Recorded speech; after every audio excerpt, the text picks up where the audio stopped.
Bonjour tout le monde, bienvenue à la capsule Agile Partnership où on parle de plein de sujets liés de près ou de loin à l'agilité. Je me présente, Éric Laramie, coach agile chez Agile Partnership. Aujourd'hui, j'ai le plaisir d'accueillir Mathieu Lemaire Lafont.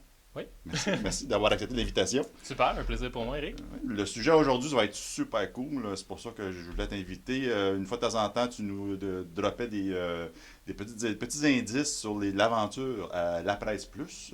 Beau projet, belle expérience pour moi. Tu étais là depuis le début, je pense. Oui, pas mal depuis le début de l'agilité à la presse. Donc, on va prendre un petit peu de temps pour vous présenter tout ça puis vous parler de ce beau projet-là. Oui, OK. C'est fantastique. Avant qu'on parle de La Presse Plus, raconte-nous qui tu es un petit peu à notre auditoire. Qui suis-je?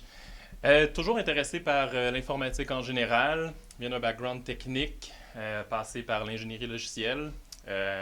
Geek à mes heures. Ouais.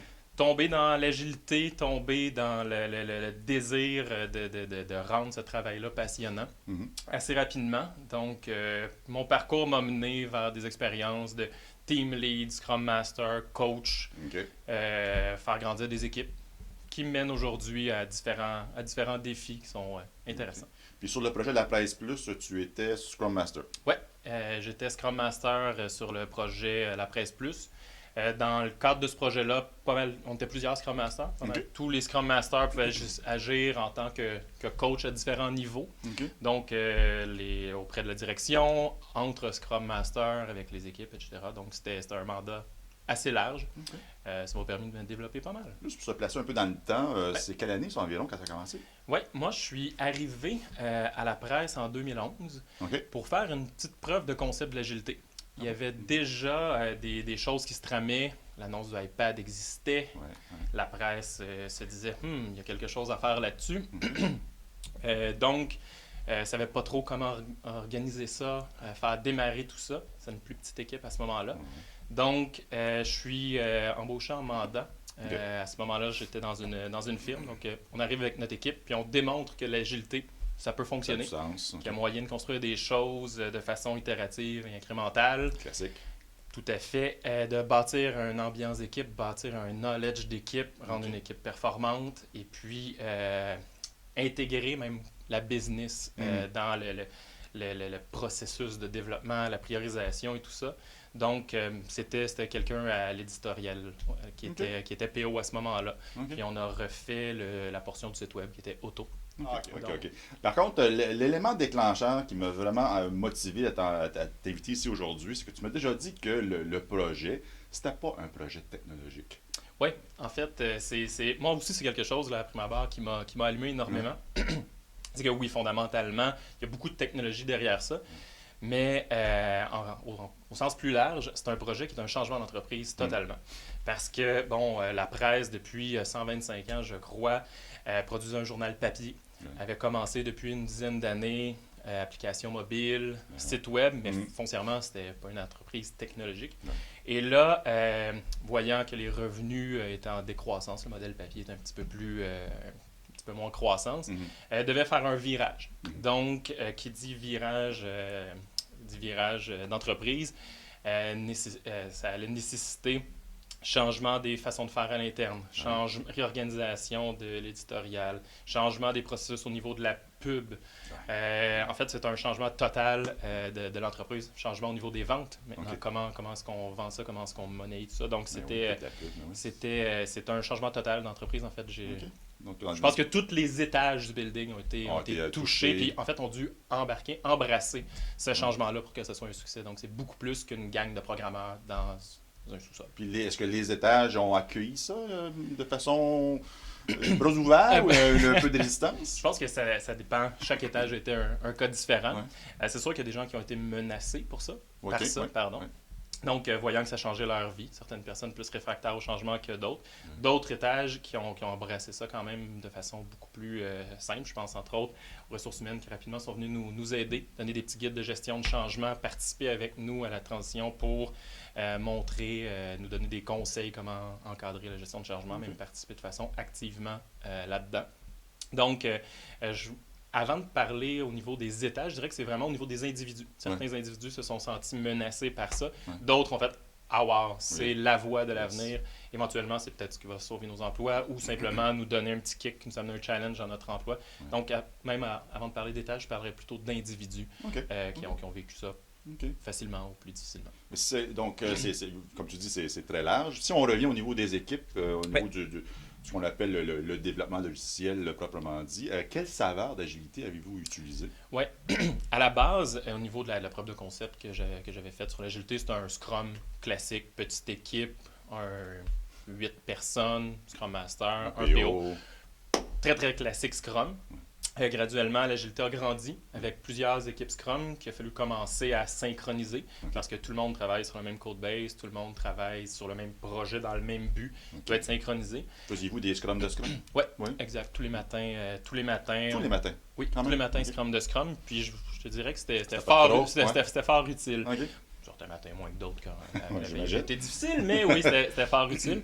Puis à haut niveau, en fait, ce qu'on voulait vraiment faire, c'était faire en sorte que tout était visible. Donc, on voit rapidement un grand board Kanban pour synchroniser toutes les équipes, voir quelle feature se trouve où, à quel moment, quelle équipe travaille dessus, quelle est sa progression, et puis amener la collaboration à travers les équipes. En termes d'inspiration derrière ça, on n'était pas encore tombé sur Safe ou DAD. On est retombé sur ces outils-là un petit peu plus tard, qu'on a intégré certaines pratiques. Par contre, on s'était basé sur le travail de M. Claude Aubry, qui avait présenté quelque chose à Agiletour cette année-là. On avait reproduit un petit peu son modèle qu'il avait utilisé. Ça a super bien fonctionné. Évidemment, ça a bougé dans le temps énormément. L'effet pendule est arrivé. Là. Mis des choses en place, retiré, remis des choses en place. OK, c'est super intéressant. Qu'est-ce qui a fait que c'était un succès à l'interne? Super intéressant comme question. En fait, j'aurais envie de répondre avant même de parler des facteurs ou qu'est-ce qui ont mené à ce succès-là. En fait, le thrill que ça a amené. Au moment de la réalisation, quand on était, 6 mois du lancement, on connaissait la date, on savait, boum, ça s'en va à telle date. Le lancement est là, ça s'en va grand public, on a notre objectif. La mission était claire? La mission était claire, affichée un peu partout, modèle de fusée qui nous montrait où on était rendu, etc. C'était matérialisé sur les murs. En fait, fébrilité qui s'est rendue. Les gens avaient conscience qu'ils étaient en train de faire un projet qui était peut-être, c'est peut-être un peu prétentieux, là, mais se dire que c'est peut-être la dernière fois qu'ils allaient vivre un projet de cette ampleur-là, avec cette cohésion-là dans leur vie, qui est un projet intéressant. C'était révolutionnaire à ce moment-là. Oui, c'était vraiment bien. Donc, ça répond en partie à ta question originale. Maintenant, si on parle de facteurs qui ont mené à tout ça, j'aurais envie de te dire les personnes qui ont travaillé là-dessus. C'est un bassin de personnes exceptionnel. À la base, l'équipe à la presse n'était pas très grande, donc elle a dû grandir très vite. Ça amène son lot de défis. L'embauche, les RH qui s'impliquent. Exact. Les RH et surtout les gestionnaires qui étaient en place à ce moment-là, qui ont tout de suite pris des décisions d'embaucher les gens sur les attitudes versus les aptitudes. Donc, on ne cherchait pas nécessairement le meilleur développeur XYZ. On cherchait la personne qui allait avoir une attitude qui allait cadrer dans le mindset de la presse. Et par la suite, révolutionnaire dans tous les sens du mot.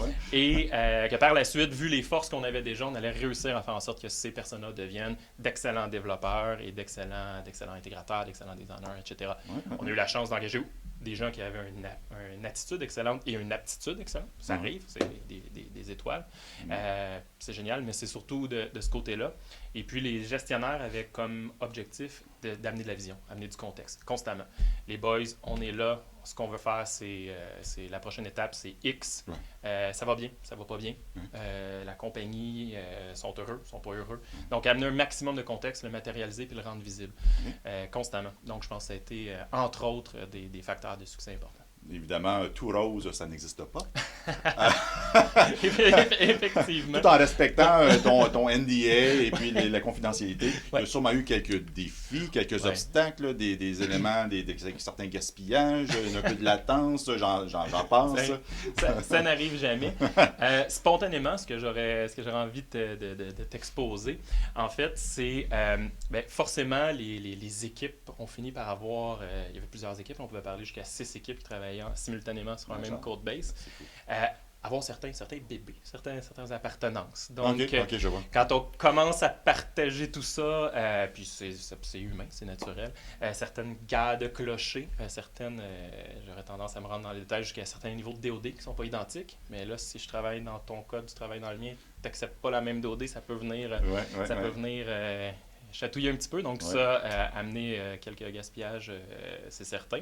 Okay. Et puis, des défis... En fait, majoritairement d'intégration, là, lorsqu'il fallait synchroniser les équipes, etc.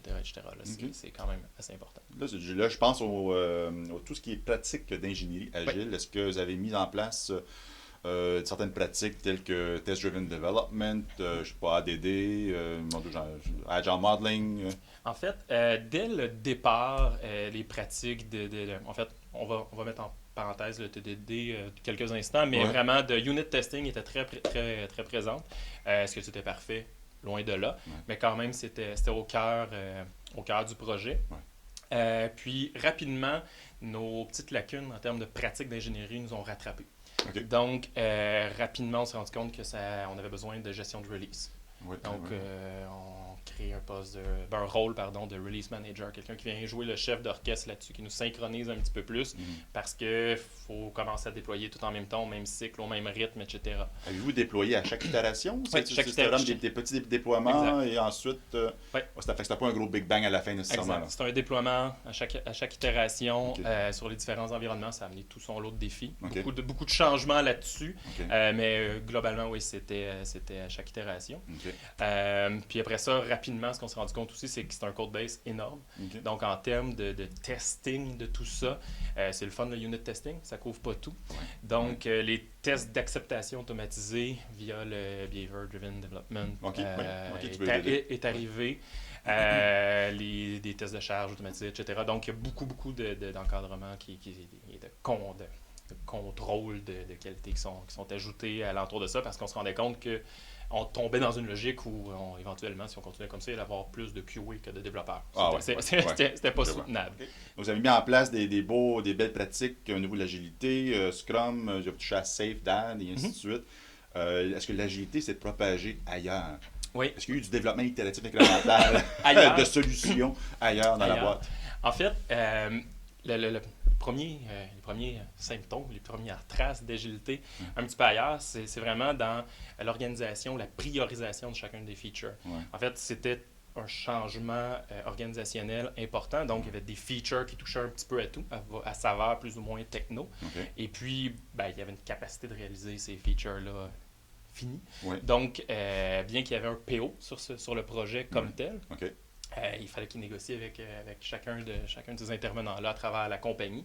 Et puis, amener le dialogue agile directement. Les gens, les VP, les premiers vice-présidents, etc., savaient qu'est-ce que c'était un release, un sprint, savaient qu'est-ce que c'était une feature, où est-ce qu'elle en était rendue. Ils pouvaient descendre, avoir leur meeting de priorisation, regarder le board agile et faire « Ah, wow, ma feature est... pratiquement réalisé, tombe en staging le sprint prochain, puis je vais pouvoir commencer à l'utiliser l'autre semaine après. Donc, encore une fois, est-ce que c'était parfait? Pas nécessairement. Par contre, le dialogue agile se faisait à plusieurs niveaux dans l'entreprise. Puis, plus ça allait, même plus il y avait d'autres projets qui commençaient à faire des introductions à Scrum ou des choses comme ça pour essayer de réaliser le projet. La question qui tue? Selon toi, je vais ajouter un effet. Selon toi, est-ce que si on dit que l'agilité s'est propagée d'une certaine façon ailleurs dans l'organisation, est-ce que tu penses que la direction a mis en place un processus de rétrospective? En fait, la direction, j'ai animé quelques fois des rétrospectives au niveau un petit peu plus élevé. Avec plan d'action, engagement et exact, backlog organisationnel, des choses comme ça. Encore une fois, ça bouge un petit peu dans le temps, mais oui, c'est des choses qui ont été mises en place. Et puis, en fait, à force d'amener du contexte, amener le dialogue, etc., ça crée une atmosphère où, oui, la rétrospective est nécessaire et a eu lieu, mais où les gens avaient le pouvoir de débarquer directement dans les différents bureaux puis aller faire changer les choses sur le champ. Voilà. Écoute, Mathieu, merci beaucoup pour le résumé. C'est fascinant comme projet, c'est fascinant comme produit. Merci beaucoup d'être à l'écoute. On vous revient très bientôt avec un autre sujet. Merci beaucoup. Bonne journée. Merci.